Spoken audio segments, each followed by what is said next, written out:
ladies and gentlemen, he's now the head coach at Vanderbilt. Jerry Stackhouse joined us. What's up, Stack? How are you? Morning, Stoney. Morning. Great to be on with you, man. Good seeing you last night as well. Yeah, it was good to see you. First of all, were you disappointed that Stoney didn't show up in all white? No, neither did I, so I couldn't be too disappointed in him. Yeah, we didn't get the memo. Let's tell everybody first of all before we get to the Teal. You are still the head coach at Vanderbilt. Tough coaching down in the SEC, but word of advice: don't be like your football coach in a media day. Say you're going to have one of the best teams in the country. Yeah, he's optimistic. We'll say that, man. He got a tough road, but he's up for the fight, man. Again, we feel like it's a special place, and I mean, he went to school there, and he knows what it takes. So we're pulling for him for sure. So the Teal jerseys, they're going to be back a limited number of games, only for this year. You obviously wore it. Your thoughts on them bringing it back after a couple of decades? I mean, I think it's cool, man. Obviously, it was a special time for me, and I wore it pretty much in the prime of my career during the time that I was here. I know it was kind of mixed, had some mixed feelings when it was introduced after the red, white, and blue. But obviously, I think people tend to miss what they don't have anymore, and I think when we went back to the red, white, and blue, some people, fans started clamoring for it again. And I think it kind of fits with this Generation Z. I mean, a lot of the kids that I recruit now between 18 and 22, they want to wear pink and green shoes. So this is right down their alley. So I think our young guys, the talented young guys that we have now, are going to enjoy those 10 games of wearing those uniforms. When you were a player, what was the word around the league or around even the Pistons when those uniforms came out? Because the reaction, if I remember correctly, was, "What the hell is this?" Well, yeah, I mean, I think it was coming, obviously, the time after the Bad Boys. It was like if it's not broken, why try to fix it? So I think that was, met with a little bit. But at the same time, we were, introducing a new era, after that. And I think, the color wave kind of was part of that change. And I think it's cool now just to think about it this time with this team and the franchise and the revitalization and of getting back to winning and accumulating the type of talent that they have now. It's similar times to when we were here, so I think it's cool to kind of nostalgic to be able to look back and see what was and what the future holds for this group. I love it when former players, especially guys that played for as long as you did, are now coaches. You were the number 3 overall pick back in '95.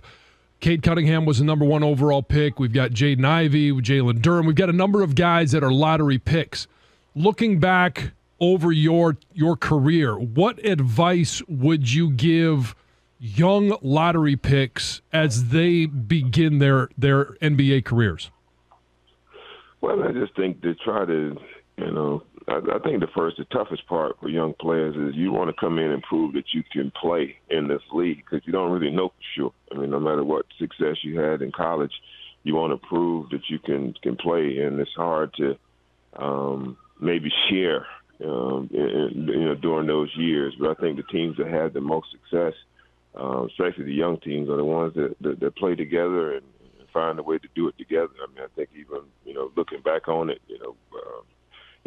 when I was in Philadelphia with Allen Iverson, we both, was trying to establish ourselves. We both were scorers, and, we both needed to sacrifice a little bit because when we got to, later on in our career, we wish we would have had that type of talent alongside of us, but, it just didn't pan out as we were trying to establish who we were in the league. So that would be my advice to any young guys. Sacrifice a little bit and win, and, good things normally happen from there. Jerry Stackhouse joins us here on the Stoney and Jansen program. Now, obviously, you weren't here for the championship in '04, traded the year before for Rip Hamilton. But when you look back, I mean, you were part of, laid the groundwork. I mean, Carlisle's first year, you guys, I remember that Sunday winning that playoff game against Toronto to go to the next round. That was, I think it was the first year of Mason and Detroit basketball. It was a real exciting place. And what did it make you feel like to be on the groundwork of something, ground level? Well, I mean, I would much rather be on the championship parade. But no, it was what it was, man. At the time, I thought that we went from a 32-50 team to 50-32 until the second round of the playoffs. The natural thing was for us to make a conference finals and the finals next. Just bad timing. I think the team that we matched up well with was New Jersey and didn't match up that well with Boston that year, and just the timing of everything, and you got traded the next season. I had contract coming up, and they obviously decided to go a little bit younger, and it worked out. It panned out for them. Panned out for me. I went to a situation to ultimately got to Dallas. I didn't love the Washington situation, but being a part of that, we know that we kind of bridged that gap, and I think that kind of what the Teal represents.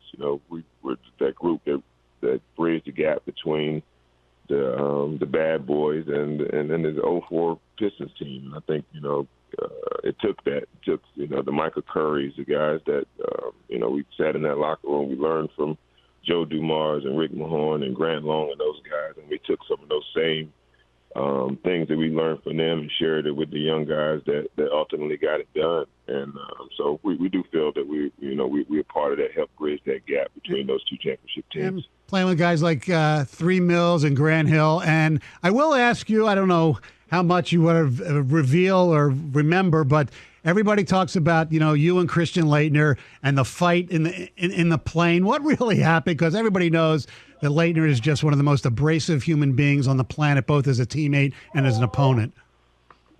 You're right. I won't reveal it. Some things you're supposed to stay within the team, and that's one of them. Being at North Carolina, right, from Dean Smith to Roy Williams, I mean, we've seen coaching changes. Duke is now going through it. One of the greatest rivalries in sports is obviously North Carolina, Duke in basketball. Any concern that the rivalry takes a hit with the coaching change going on right now at Duke? Yeah, no, that rivalry isn't about coaches, and it isn't even about players. It's just about Duke and North Carolina, and I think that's always going to be there. I think whoever comes to that school, they come there with those two games marked on their calendar because they know what it means to both fan bases, and so it's just we're all fungible when it comes to that rivalry. It's always going to be the next, and it's going to continue to be a great rivalry. Everybody likes to compare eras in the basketball. I know Draymond and Kevin Durant have weighed in on who's better, the Bulls from the Jordan era and the Warriors and that type of stuff. As a former player, what do you think of today's NBA? What do you like and what don't you like about it? I like it. I mean, there's not a lot not to like. I mean, I think it's exciting.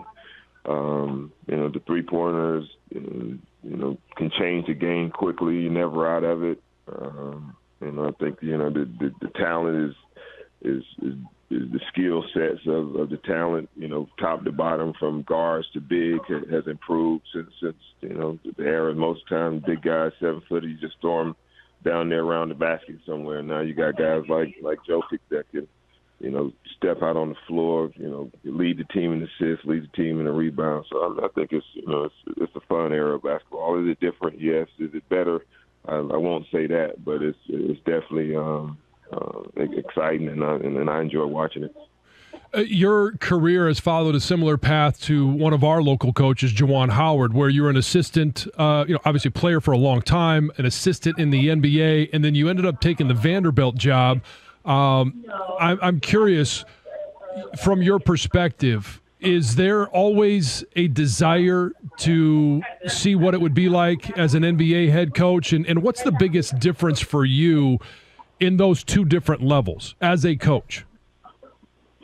I don't think there's a lot of difference, man. I actually enjoyed grassroots coaching there as much as I do any of the other levels. Obviously, the pay is a little better in the other spots, but just being able to teach and share the game and give young guys what I've learned from so many good coaches and being around a lot of great players. I think that's that's the part that I enjoy the most. You look at that moment when they kind of get it, when they understand, what you're trying to get them accomplished, when they learn to share the floor with other good players. Those are the things that I enjoy most, and I enjoy it from the head seat. I mean, I learned a lot. I was with Dwayne Casey, and at the Raptors for a year. But even as a player, I always was a guy that kind of gravitated to young players and trying to help them improve. I wasn't threatened by their presence, of taking my job. I wanted to see them get better, and I think that's. So I probably was coaching before I ever really decided that coaching was what I wanted to do. But obviously the pros is going to always be there for me. I played for 18 years. I was around the pros, but I had a great opportunity to take what some people think is a tough job, and I think with what we've been able to do in 3 years that I've been there, we're proving that it's maybe not as tough as everybody thought it was, but we still got a ways to go. We had a nice NIT run last year. We got a nice nucleus coming back, and we're looking to be a tournament team. So I'm happy and excited about where we are and what we're doing. But you never know. This is a volatile business, coaching, so you never know where your next path could be. 3, 4, 5 years from now. So not ruling out the pros, but I'm very happy where I'm at right now. Final thing, Cade, Ivy, Duran, Sadiq Bey. I don't want to miss anybody, but you think the future is as bright as we seem to think? Maybe not this year, but going forward to the guys that'll be wearing the teal this year? I mean, I think you can't discount this year. I mean, I think, obviously they got, they're really young, and but I think you add in a couple of talented veterans to this group. I like the Nerlens Noel pickup. Alec Burke, he's been around. Both these guys been in some, around some winning organizations. It takes that. You can't just have all young guys and expect to win.